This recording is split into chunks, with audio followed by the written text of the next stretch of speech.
Chers choisis de Jésus, bonjour. Alors nous sommes mardi à 13h30 comme prévu et Jésus est ressuscité. Quelle bonne nouvelle! Et quand on vit le premier événement, ce que vivent les apôtres, ils sont bouleversés. Ils sont comme insécures. Qu'est-ce qui s'est passé? Et en même temps, comblés de joie. Celui avec qui ils ont marché, il est vivant. Il a passé au travers la mort. Et nous sommes ses témoins. Alors aujourd'hui, qui est celui qui est ressuscité?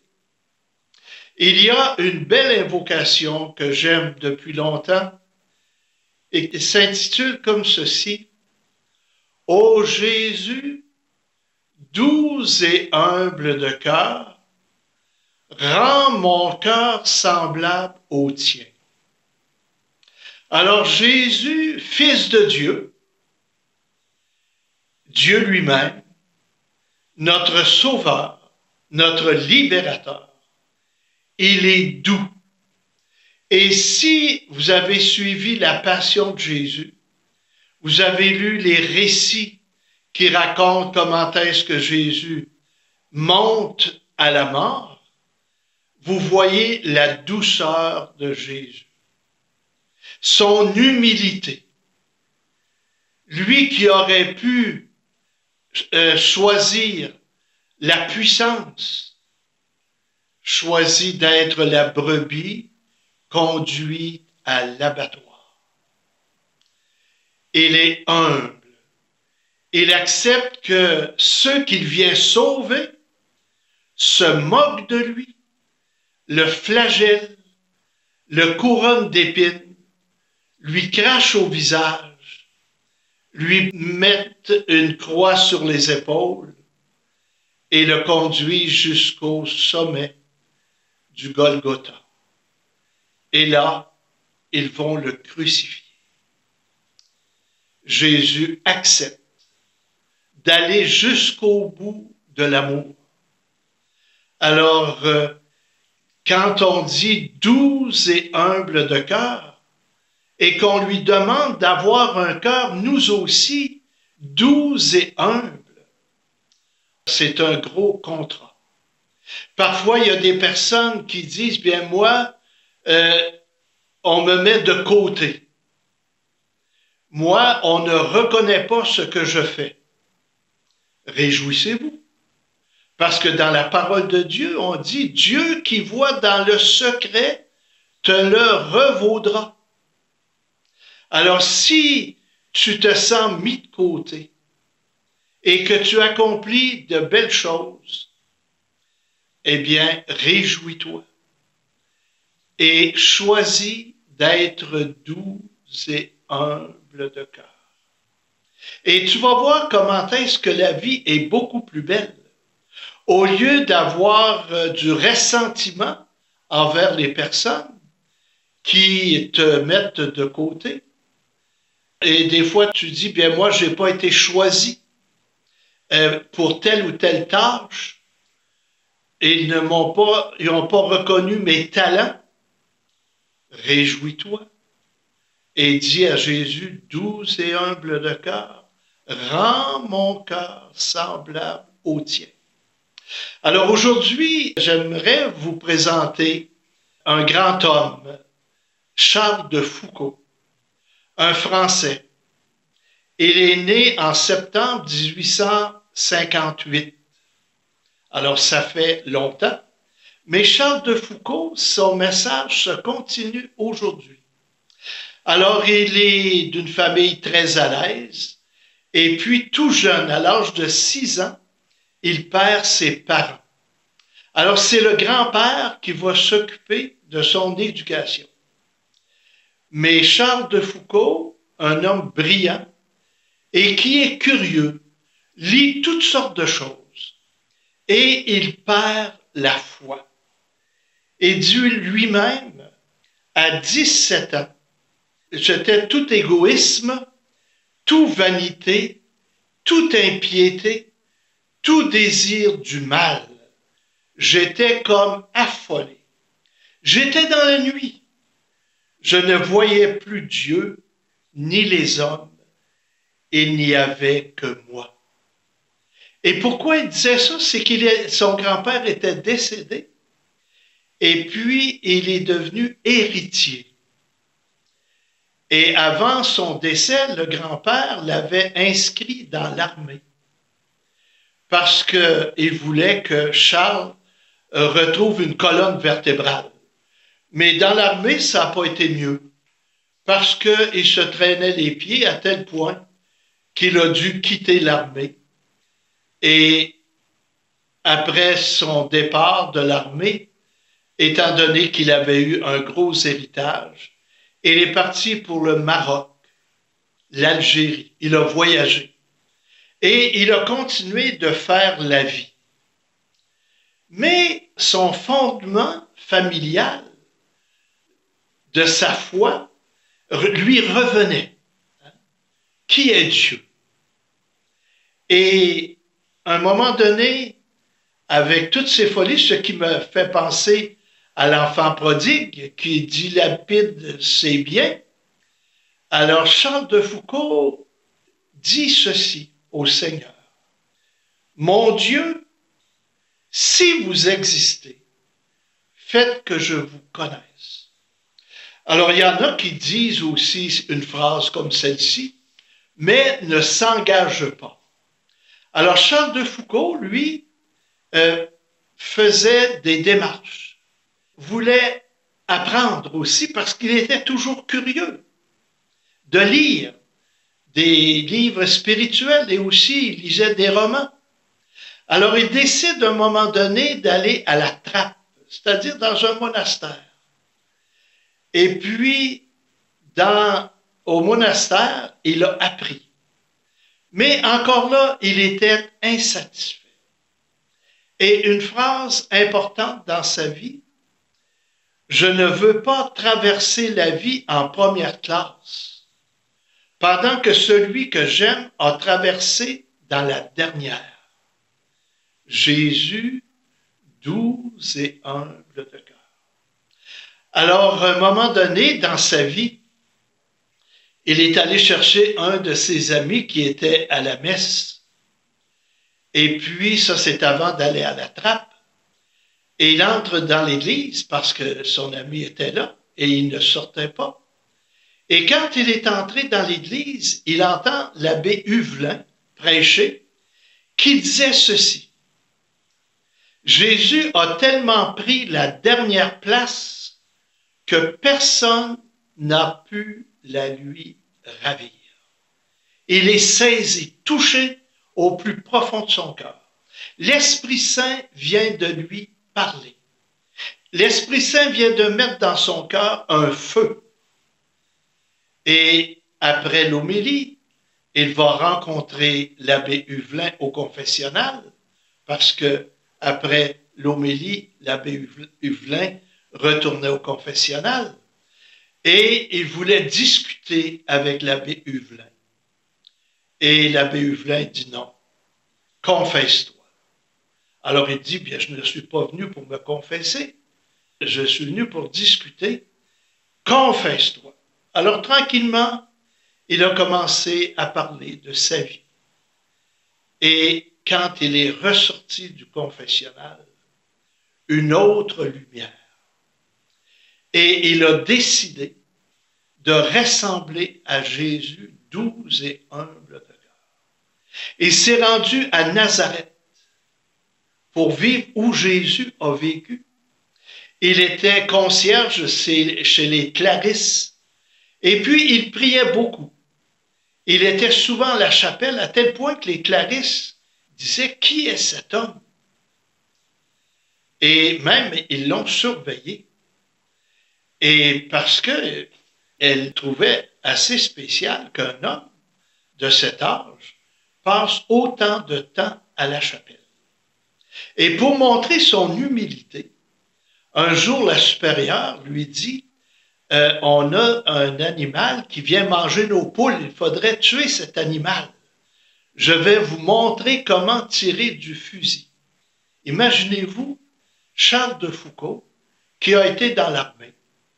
Il sait très bien tirer du fusil, mais parce qu'il veut être le plus petit, parce qu'il veut développer l'humilité. Il n'a pas dit à la supérieure, tassez-vous, je vais vous montrer, moi, comment je tire du fusil. Non, il regardait la supérieure et il était concentré sur ce qu'elle lui disait. Alors on voit tous les efforts que Charles de Foucault a vécu et sa foi n'a cessé de grandir. Il a été ordonné prêtre et il est retourné au désert. Et c'est là qu'il a été assassiné en 1916, le 1er décembre, et il avait 58 ans.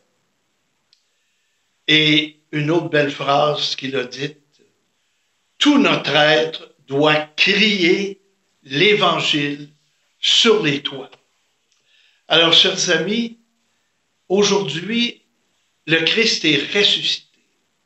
Est-ce que l'Esprit Saint que nous prions après la résurrection pour qu'il se renouvelle en nous pourrait faire des merveilles? Il y a des parents, des fois, qui sont découragés de voir leurs enfants avoir délaissé l'Église, délaissé les sacrements. Mais Charles de Foucault a été de ceux-là. Alors, ce qui est important, c'est de prier pour eux, d'intercéder et de dire, Seigneur, je te confie mes enfants. Envoie-leur ton Esprit Saint. Et que le baptême qu'ils ont reçu porte de beaux fruits. Je vais maintenant piger dans le premier volume des Choisis de Jésus, le numéro 152, qui vient confirmer ce que je viens de raconter sur Charles de Foucault. Mon tout petit, ça veut dire l'humilité. Bien avant ta création, ta conception, je t'avais choisi. J'avais jeté mon regard sur toi. Voilà l'amour de Dieu. On n'est pas des quidams, des personnes, des inconnus pour Dieu. Non, il nous a voulu. C'est lui qui nous a créés. Je t'avais préparé principalement au niveau de ton cœur, en vue de ce que tu vis présentement et que tu vivras davantage en plénitude bientôt. Ça veut dire qu'il y a du changement. Ce que vous entendez présentement peut toucher votre cœur. Et je demande à l'Esprit Saint d'agir en vous et de renouveler les grâces de votre baptême pour que vous soyez ses témoins. Je continue. Tu as été façonné pour devenir un être d'amour. Par tes oui, nombreux, totaux, inconditionnels et irrévocables que tu m'as donnés, je suis à parachever la création que j'avais commencée en toi. On est appelé à grandir. On est appelé à être meilleur. Demain, mieux qu'hier. Alors, c'est toujours la grâce de progresser. Voilà ce que Dieu attend de nous.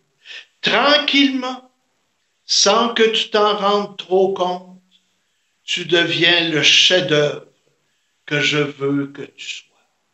Alors, si on ouvre notre cœur, Dieu continue d'agir.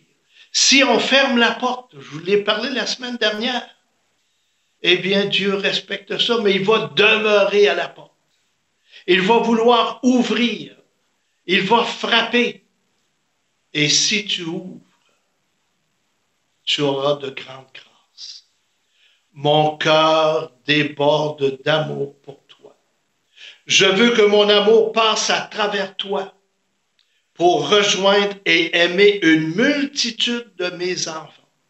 Il veut que nous soyons les témoins de sa résurrection.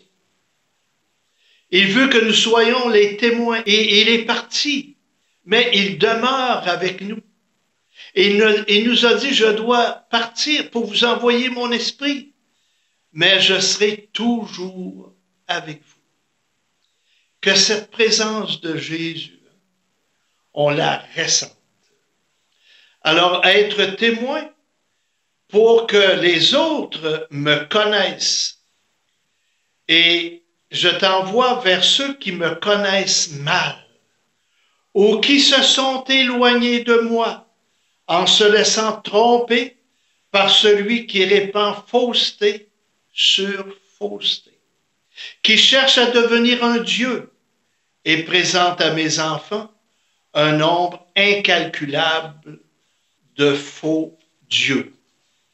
Alors on vit avec présentement un virus et il y a le contre-virus.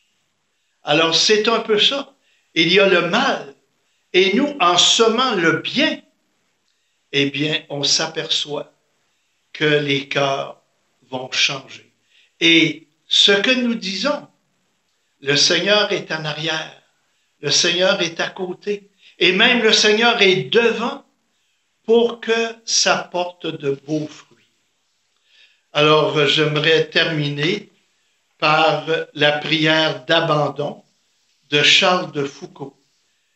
Et vous allez voir, cette prière, c'est dire, Seigneur, tout ce qui se passe dans ma vie, les jours de bonheur, comme les jours de malheur, comme les jours qui sont fades, je les accueille.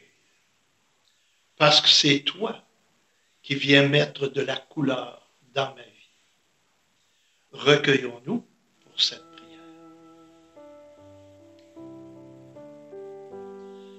Mon Père, je m'abandonne à toi.